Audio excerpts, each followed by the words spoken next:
Bom, pessoal, bom dia, boa tarde, boa noite, independente da hora que vocês forem estar assistindo esse vídeo. Eu sou o professor Tiago Pestana, de História, Filosofia e Sociologia, aqui da Rede Decisão da Unidade Anália Franco.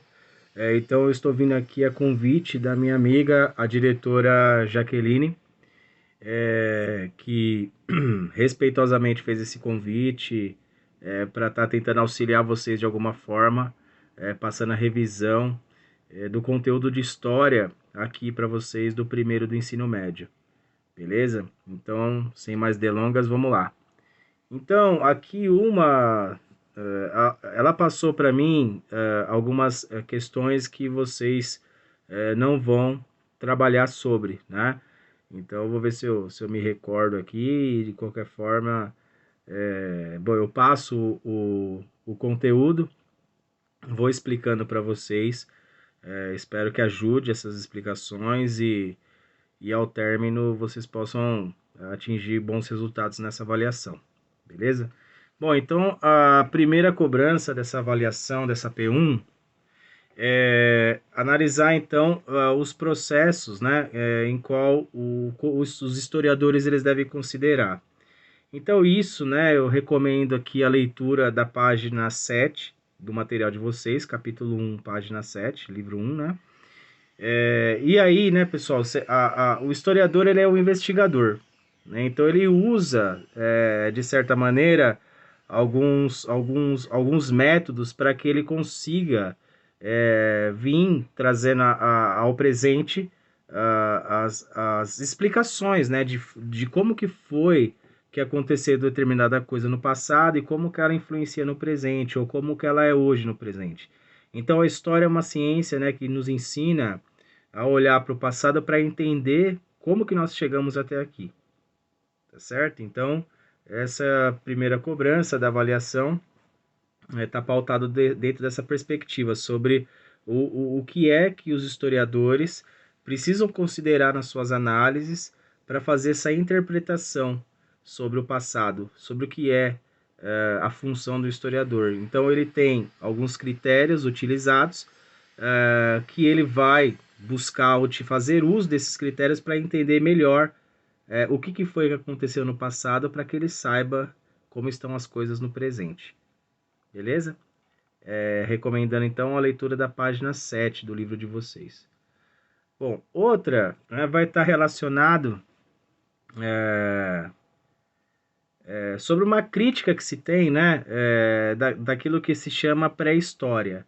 Então, dentro de uma visão mais crítica da história, eu não sei como é que foi com vocês as aulas, a gente entende, muitas pessoas, né, e inclusive eu, entende essa ideia de pré-história como um termo equivocado.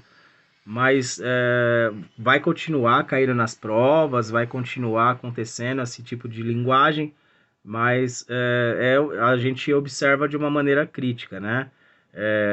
Essa ideia, né, do termo pré-história é o objeto em questão de cobrança de uma questão da avaliação, tá? Isso recomendo também a leitura da página 19 do material de vocês, tá certo? Então, como é que eu posso explicar isso para vocês? A pré-história, quando você fala de pré-história, está muito ligado a uma ideia tradicional de que tem uma visão até, de alguma maneira, discriminatória com os povos que viveram nos tempos mais remotos. Porque a história, durante muito tempo, ela foi vista como uma ciência que era praticada apenas através da escrita, da cultura escrita. E a gente acaba, né, entendendo mais para frente que a história ela também considera a oralidade.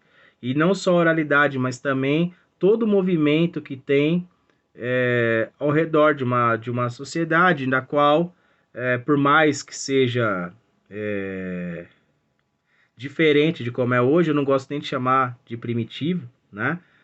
Porque se nós formos considerar a ideia de primitivo no passado, veja, eles caçavam, eles coletavam os alimentos, não é? Eles se aqueciam, eles se abrigavam, Então, será que algum de nós conseguiria sobreviver, por exemplo, no meio de uma floresta, no meio de um lugar bastante remoto, dependendo só das nossas habilidades com os meios naturais para sobreviver?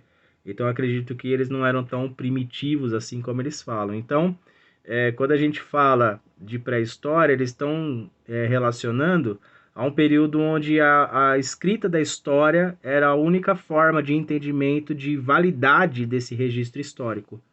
Tá certo? Então é possível que vocês critiquem esse termo pré-história, porque existem outros elementos que não só a escrita para considerar o que é um fato histórico.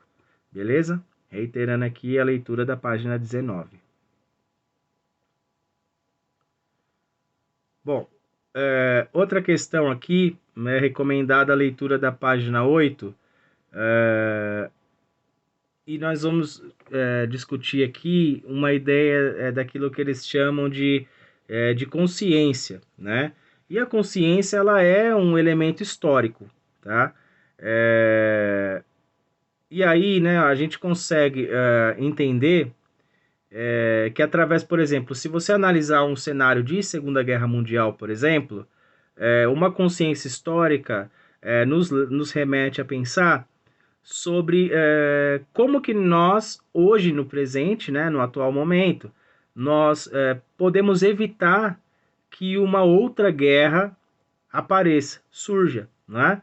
Então, a consciência histórica sobre os mais de 6 milhões de judeus exterminados nos campos de concentração talvez já seja aí uma das grandes boas justificativas para se evitar um conflito bélico, né? Um conflito de guerra. Então, a consciência histórica, né? Ela tem, de alguma forma, uma leitura coletiva. O que serve para mim serve para o outro, né? O que não me serve também não serve ao outro, né? Então é uma questão que ultrapassa o limite do individualismo, né?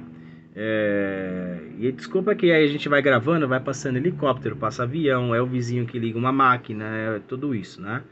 Então é nesse sentido, tá, pessoal? Então vocês aí, alunas e alunos do primeiro ano do ensino médio de Guarulhos, nessa questão de consciência, né, é necessário que nós pensemos para além do individualismo, né? Ela está relacionada, sobretudo, aos meios de superação dos problemas e evitar que novos problemas aconteçam, tá certo? Como no caso que eu dei aqui da Segunda Guerra Mundial. Leitura da página 8 aí também, beleza? Bom, a leitura da página 22, tá? Nós temos aqui uma das questões que talvez seja de grande problema, né? De entendimento, porque é necessário a gente fazer a leitura, entender essa ideia, né, de evolução do homem ao longo do tempo. E essa evolução não está relacionada àquele desenho clássico que a gente vê do macaco que evolui até o homem. Não, essa é uma visão racista errada, né? A teoria da evolução do Charles Darwin não diz isso, tá certo? Isso daí foi teorias criadas aí por pessoas dentro de uma outra realidade histórica que não cabe nesse momento a gente falar. Vocês verão mais adiante com o imperialismo, né, o colonialismo e tal.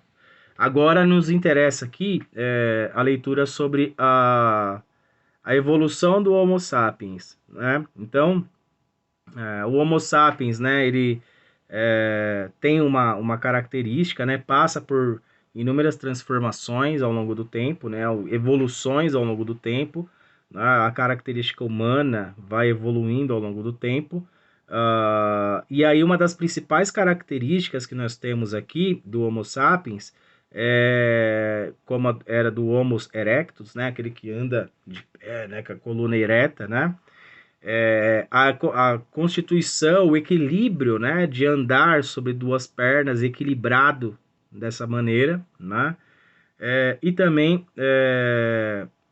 isso pode ser considerado um grande salto para a humanidade, sobretudo porque nós vamos adquirindo habilidades, né, agilidade com o corpo. Então, o ser humano no passado, ele vai também aprendendo como funciona a própria estrutura do seu corpo. Então, o andar de maneira ereta, o equilíbrio sobre as duas pernas, né? O sistema de bipedismo, né? Ou seja, o ser humano é bípede.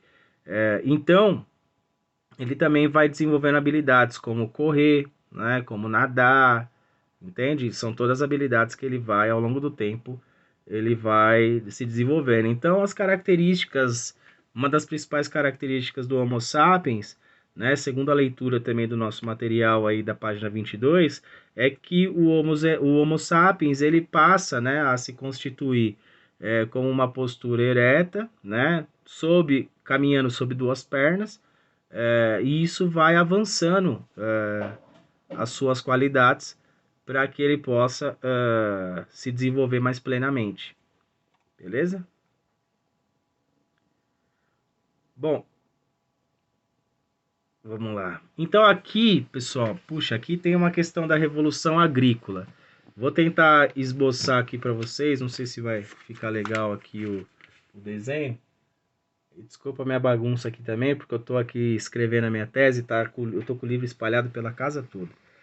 Mas é assim mesmo, eu não vou tirar do lugar, porque senão eu vou perder minhas marcações. Então, aqui, eles chamam, né, de Revolução Neolítica, tá? Isso é o que vai ser cobrado de vocês nessa questão. E aí, leitura página 22. Mas se você seguir esse esquema que eu estou colocando aqui, você vai muito bem, né? Então, olha, a Revolução Neolítica é o período onde os seres humanos, eles deixam, né, o período que é anterior ao Neolítico é o Paleolítico. No Paleolítico, você tinha aquilo que eles chamam de pedra lascada.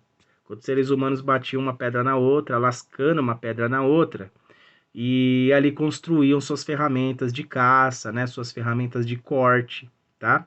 Ponta de lança, ponta de flechas e tudo mais. A pedra geralmente utilizada era aquela pedra de sílex, né? Uma pedra chamada sílex, que era uma pedra bastante cortante, né? Era ainda um equipamento bastante rústico, né?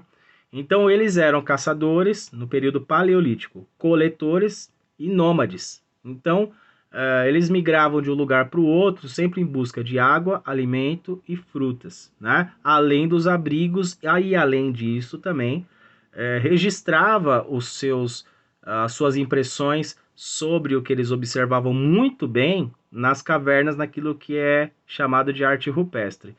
E aí nós temos uma evolução dos seres humanos para o período chamado Neolítico. O período Neolítico é o período justamente da que eles chamam de pedra polida. Aquela pedra que era bem rústica, agora ela passa por um refinamento, uma melhoria. Os equipamentos de caça, né, de corte, passam por uma melhoria, tá?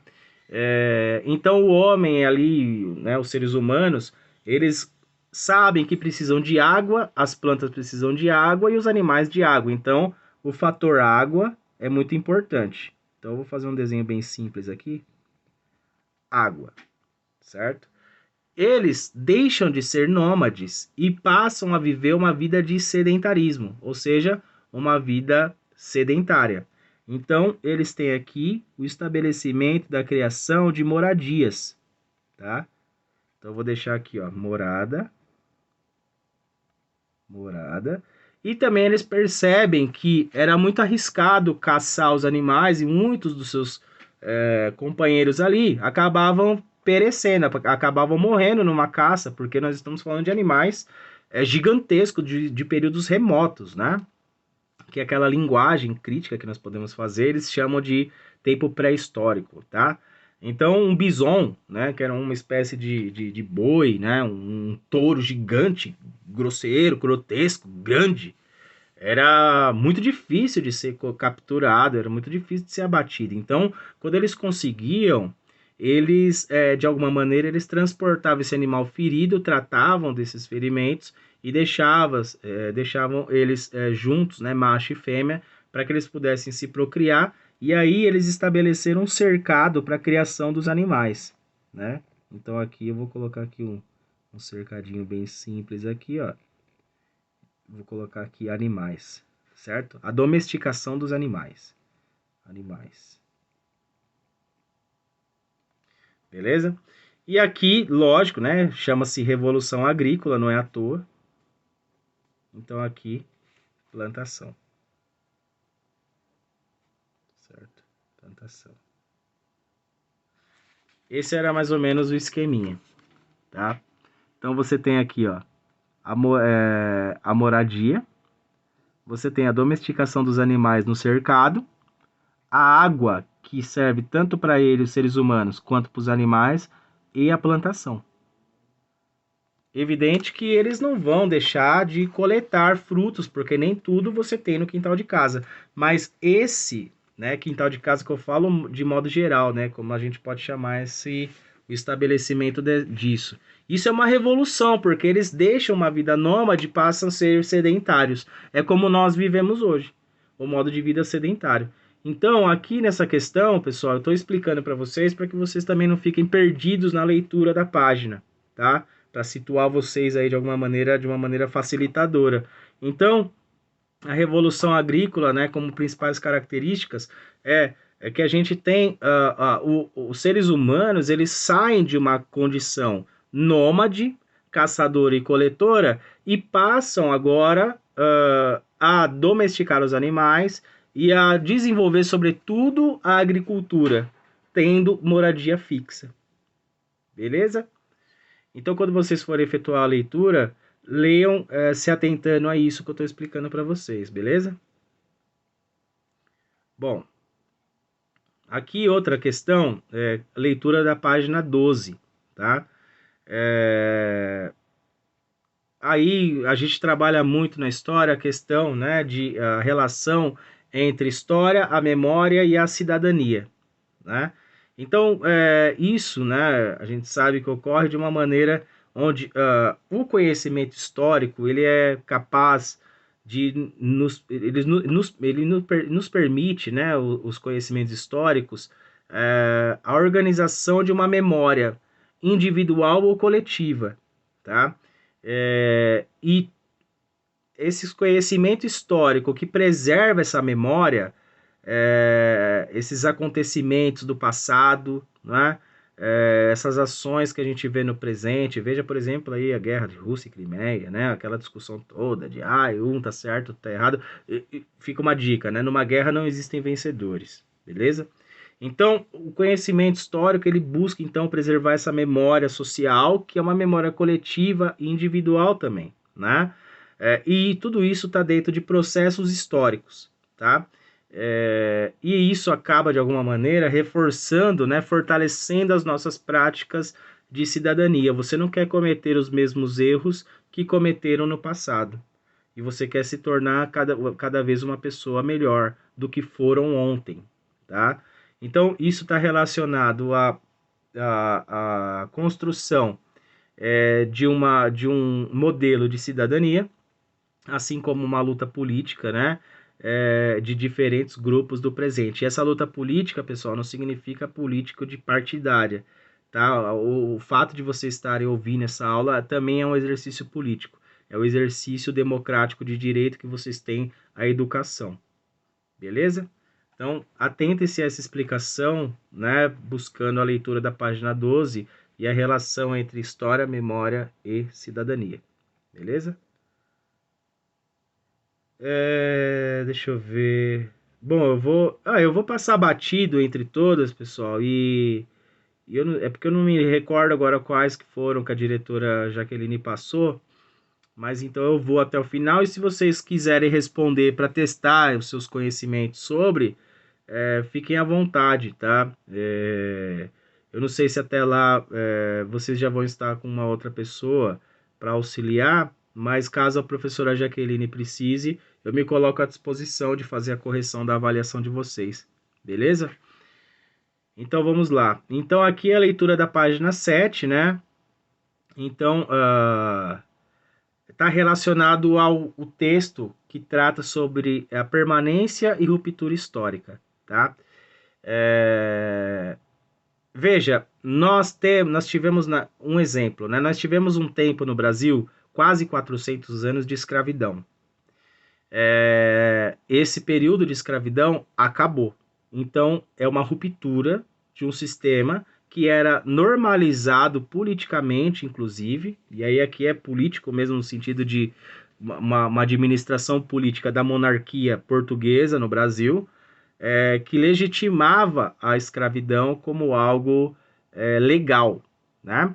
Então, durante quase 400 anos, o Brasil viveu num período de escravidão.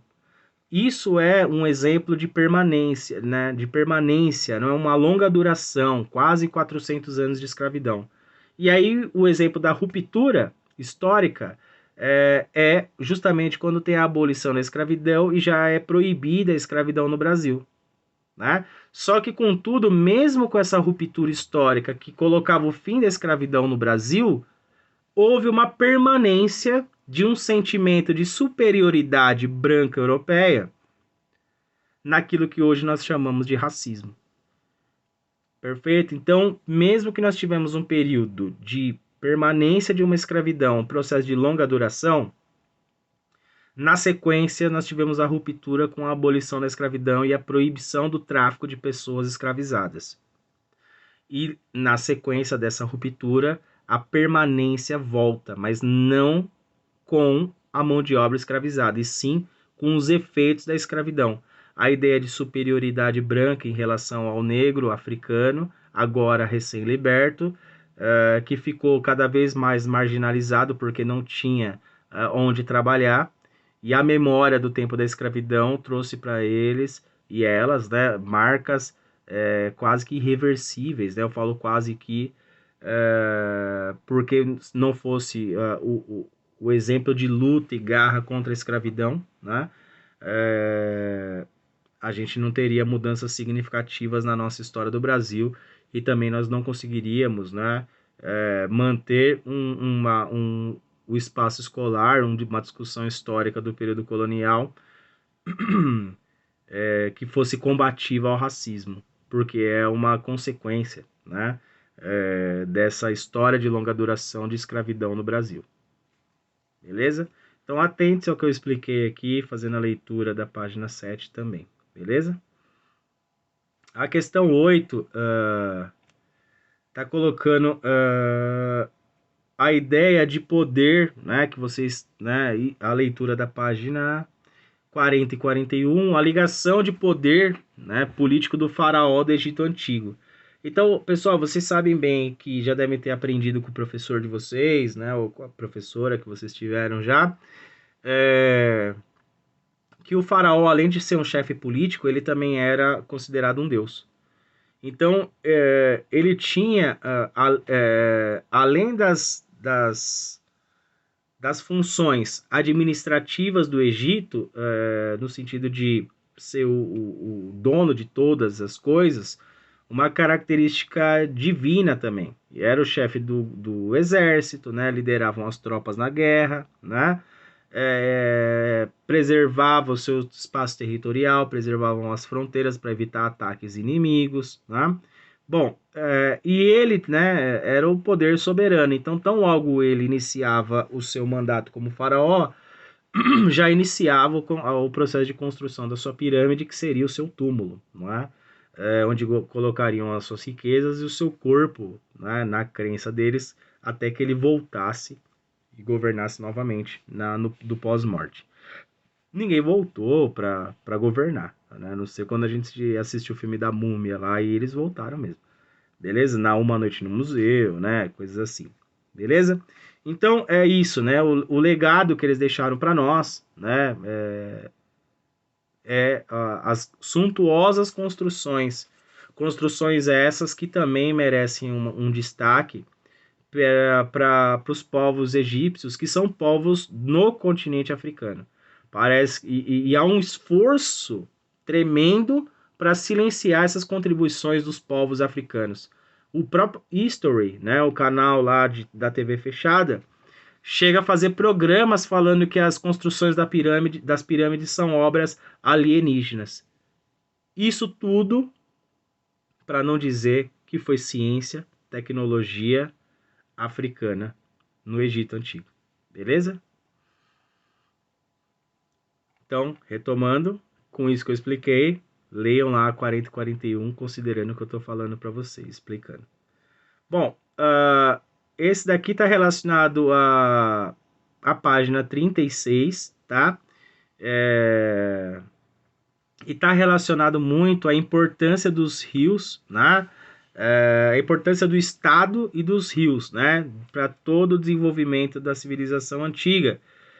E aqui, né, pessoal, você sabe que na região considerada Mesopotâmia, entre Potâmia, rios, entre rios, e esses rios são o Tigre e o Eufrates.